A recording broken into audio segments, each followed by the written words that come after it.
Une once d'action vaut mieux qu'une tonne de théorie. Bonsoir à tous. Une des plus anciennes et des plus critiquées décisions que peut prendre un entrepreneur est celle du bootstrapping, entendu celle de financer son entreprise par ses propres moyens. Dans ce mode de financement, chaque décision que prendra le dirigeant aura des répercussions énormes sur l'activité de celle-ci. La façon de financer son entreprise aidera alors à déterminer sa taille, ses objectifs à long terme et finalement la relation qu'entretient l'entrepreneur avec son entreprise. Financer sa start-up avec ses propres fonds n'est jamais chose facile. Et pourtant, ils sont des centaines à se lancer chaque année avec pour seul bagage leur propre argent et leurs rêves. Mais qu'est-ce qui est fait, banana?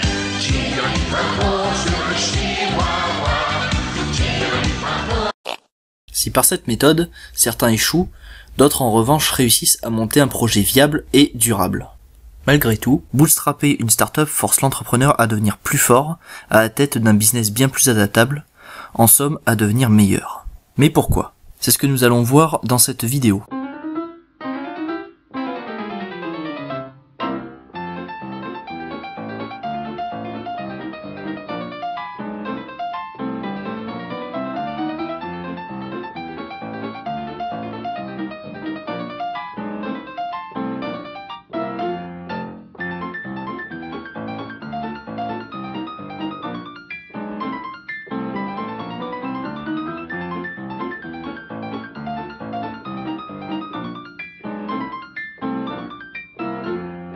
Comme l'illustre cette histoire, le terme bootstrapper signifie se débrouiller seul, utiliser les moyens du bord.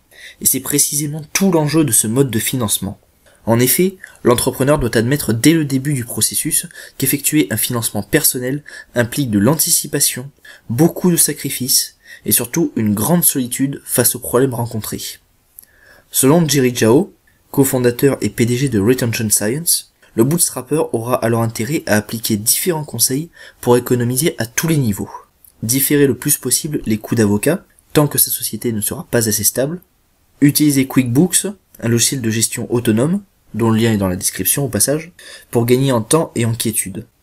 Chercher à travailler dans des locaux professionnels partagés par d'autres startups. Privilégier le covoiturage aux vols aériens. What is love? Baby, don't hurt me.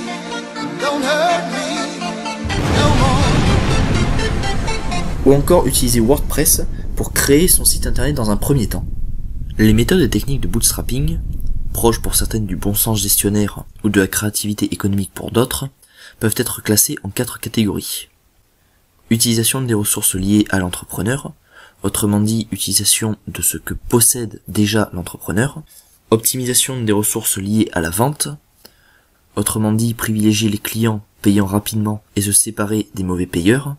L'utilisation des ressources partagées, locaux, employés, matériel, production, logistique, etc. Et enfin, la gestion stricte des coûts et des investissements. Allongement des délais de paiement, préférence pour la location et le crédit bail, recours à des emplois à durée déterminée, etc. La liberté de création et d'exécution que possèdent les entrepreneurs au début de leur projet n'a pas de prix.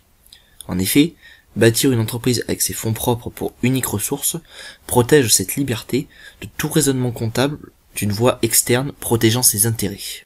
Pour conclure, chaque aventure entrepreneuriale est différente, certes, mais une constante demeure. Le succès d'une entreprise dépendra de la capacité de son fondateur à passer à l'action.